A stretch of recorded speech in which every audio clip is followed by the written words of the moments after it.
Right now, you're watching a review for the first book in the Elder Empire series by Wight, but it's not the only review of the first book in the series.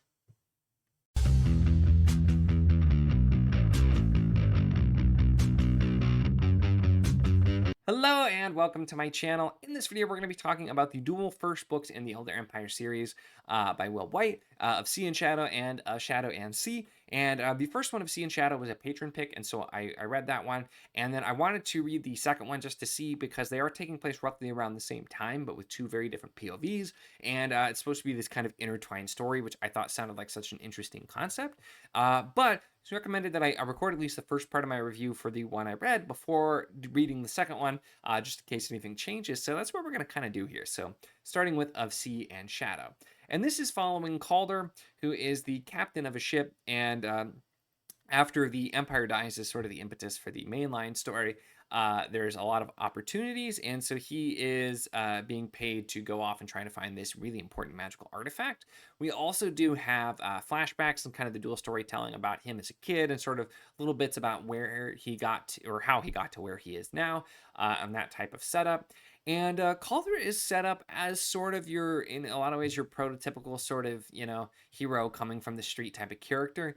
I will say there is quite a lot of this that reminded me of Sanderson, which is, the kid who's like involved in a heist when he's really young, doesn't fully understand his powers that are being used, but then ends up getting taken in elsewhere. There are obviously big difference because he's with his father and then ends up being raised by his mother, going on with some of the the terminology around the magic, including investing and awakening things. And so you have some similar terms. So I couldn't help but make those comparisons. Although the directions it's going are quite different, and the big thing that sets it apart, is it's called the Elder Empires, is the idea of these elders, which are these just like weird creatures from the ancient past that most people can't see but are around, but the certain people are able to have like the power to interact with them and utilize their power in certain ways. And that was really interesting. It's used to really great effect, and it's just these kind of cosmic horror types of creatures, whether it's krakens or like other just miscellaneous things of tentacles and just odd creatures. And there are a lot of really good scenes involving that. So that's sort of the big thing.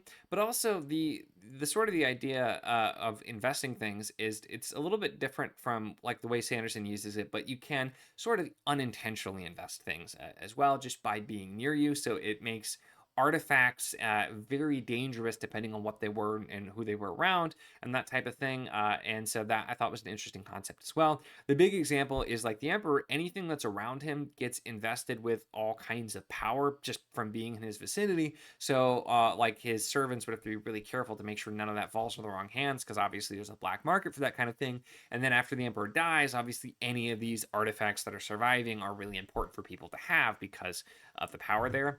And so that's sort of the impetus here. Now, I mentioned that Calder does seem like sort of in a lot of ways the prototypical like good guy, but I can already see where that's maybe being tempered a little bit, because it's presented as like coming from the street and the plucky kid who ends up a captain and all that sort of stuff. But we're not, instead of like fully leaning into that and having him be like, I'm just good at heart and I'm kind, he's definitely a flawed individual. And we see that with some things that he does that are selfish, or just like decisions that he makes without really thinking of others, and things like that as well. And so I can already see where we're maybe setting it up to be like, maybe he's not quite the good guy, and maybe the person who's the supposed bad guy, who's the main character in the other book. Because the main character in the other book, which I started like the first chapter before realizing I should probably do this, but they're an assassin, and they come in and kidnap Calder's wife very early on. And so we're presented immediately like good guy, bad guy, type of scenario. But it seems like it's going to be much more complicated than that. And there's a scene that I thought was really good where, for spoilers I won't say, but later on in one of the flashbacks, where a character really puts into perspective what Calder's done and why he might think he's doing the right thing, but really is like maybe he didn't think about it at all. So I'm really interested to see where it goes. Just from the first chapter already, I found it quite interesting. I'm more engaged in that character, I feel like, because that character felt a little bit more interesting, but I barely started. So what I'm going to do is pause here, and once I read of Shadow and Sea, I'm going to come back and talk more about that, and then talk about them as a whole, and see where we end up. Okay, and this might be the most belated follow-up slash second half of review I have done, because I took absolutely forever to get to Shadow and Sea, which is, of course, the other entry point into the series. I do say I think reading the other one first, and then this one makes more sense, because I felt like in Shadow and Sea we got a little bit less background. The other book one seemed like it was setting things up a little bit more, like with the world of the lore. So maybe it's just because I knew this. So and neither one takes a ton of time really explaining, but I think it worked. This one felt like we were more so just running with it. The character, I think, here is what was the most interesting part, and kind of what I felt like was a little bit more compelling about this one versus the other one. We are following Shara, who is a member of the Consultants Guild, and so basically a fixer slash assassin type of person.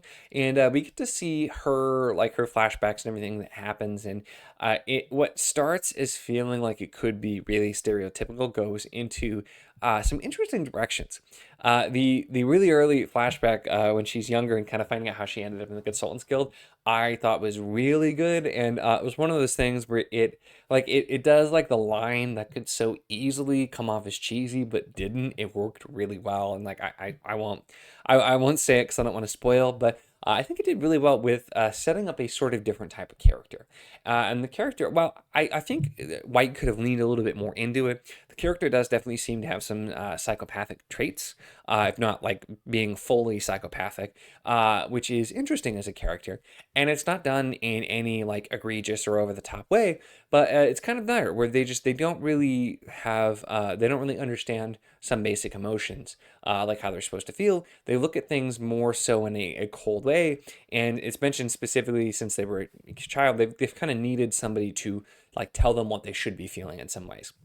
And so that bit of it, those additions there, I think were interesting because it kind of showed the character. And then as we flash to the character as they're older, we see how that has impacted them and how they've changed, and why they're such a good fit to the role of being a consultant. And I think also as well, instead of going the ways that you would expect things to happen or people to say, it does pretty different, honestly. And so I think that's what really worked. The other thing I really do have to say here, because with the first one I noticed it as well, this does seem to be super Sanderson inspired type of thing, down to like a ton of the terminology, like, you know, investing something, awakening something. Just a lot of it seems like it's those types of magic terms that Sanderson has in his very, you know, prominently in his books as well. And some of the world building as well just feels like that. But the thing too, and the thing why I feel like I've had more fun with these books than I have with a lot of other books that have a lot of familiar elements is they are fairly short. They're action packed. They're entertaining, and there's enough different stuff and uniqueness and complexity in a short package that I didn't have time to be like get tired of this or be like, oh, I've seen this, because it's like, yeah, we're doing this, but we're just gonna run with it. And I think partially it's some of it is using familiar terms so you have a general idea of what it is, and then it's just going to explain to you how it's maybe a little bit different or working. And so I, instead of it being like, oh, you know, I've read these types of elements, I'm like, oh, we're doing something really interesting with them. I think ultimately that's the thing, is you can have fairly tropey fantasy, or you can use familiar elements, but you need to do something different, something that sets it apart, something that makes it feel like you're reading something that you haven't already read.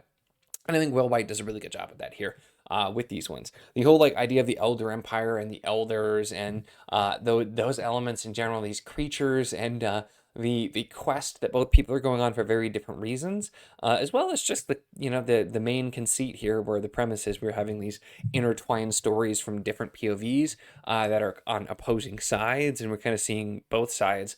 I think is a really interesting way to do it, and it works out pretty well, because it's one of those things that sounds like it could just be a gimmick, but I think it's done really well, because the first book, you know, you have probably the more prototypical main character for a fantasy book, and you see them and they're not like shown as just like, oh, this is absolutely the good guy. They're like, there's more to it. There are some complications there. And the same thing here. This is the character that feels like they're the bad guy, quote unquote. From the POV in the first one, because they're part of the consultants, involved in a kidnapping and murder and all kinds of stuff. But then we're seeing their side and what their motivations are, and it's a little bit different. And I feel like the character voices overall work well. There's enough interesting stuff with the world, despite the familiar elements, that I'm curious. And the big thing, I think I did enjoy this second book a little bit more. Like I said, I feel like the first book, the first book, established some stuff. This felt more like it was establishing less and just kind of rolling. Again, that might just be because it took a gap between, and maybe I don't remember the first one doing it. Maybe it didn't do it a whole lot either, but I felt like I knew all this stuff from the first one, so it felt established at least. But it did a good job with that and with the different characters. But the big thing too is we get to see a little bit more of the Emperor, who there were little flashes and hints of kind of what was going on with the Emperor, and we get to see more of that here, which I found to be really interesting. And it's, again, in some ways, it feels like it's taking some heavy inspiration from some Sanderson stuff, because Sanderson is also obviously, as Mistborn, where there is a, like, 1,000-year-old emperor, and more complicated than it seems there. So there's so much there. And so I really, as I was getting in, I was seeing all these familiar elements, especially because I went back to this and I read Of Shadow and Sea after I had DNF'd several books for just being too basic and too tropey and familiar. This, again, for whatever reason, I feel like it just works because there's so many different elements. And it feels like, hey, I'm taking elements from all these things and telling an original story. And so it still does enough that I have found it interesting and entertaining. And so this definitely, I think these might work as like nice kind of palate cleansers where I'm just looking for something a little bit fun, easy to get through, and quick to do between things. But I'm having a surprisingly good time, and I think this one's definitely worth a check out. It is absolutely nothing like Cradle, I will say. I didn't really care that much for Cradle. I'm not big on progression, and I thought the books are fine. Style completely different. I do feel like, at least from the start here, I feel like the character voices are better established. World building is much more interesting to me, just with my style of world building that I like as well. So this is definitely something I've enjoyed a lot more than that, and is quite different. So if you like that, you might also like this. But if you didn't like Cradle, I don't think that's gonna give you any sort of indicator on whether or not you liked this one. I will just call out as well because it's definitely nothing like it. But yeah, I think this was interesting. I will plan to continue, and I'll have to try to do the book twos closer together. I had stopped because I wanted to film the first part of the review first, and then film the second one after, and then ended up just forgetting after that and putting it down. But interesting idea with the intertwined series. Interesting seeing the other side of the POV here. There were some suspicions I had after reading the first one that I feel like were shown, but again, seeing this character that we've just had glimpses of that is positioned to be sort of like the bad guy, the antagonist, and seeing their side and what they're doing, and how the character from the other book ends up feeling like they're the bad guy or they're the antagonist for this character. It's just interesting. I've never read anything quite like this, and I thought it was really well done and a fun time. So overall, those are my thoughts on the first two, or the first books of the Elder Empire. It's really hard to talk about that by Will Wight. So let me know if you've read these and continued on it as well. So I know they've been out a while, and I was seeing some reviews from people I know, but I'd be curious to hear your thoughts if you have read these or sound interesting based on this. Let me know in the comments. Make sure to give the video a like if you enjoyed it. Check the links in the description as always for the Patreon if you want to support what I do, as well as the Wizardly Enclave Discord if you want to chat books, whether this book, other books, or really anything at all. It's a lot of fun. We'd love to have you. And of course, if you enjoy my content, make sure to subscribe.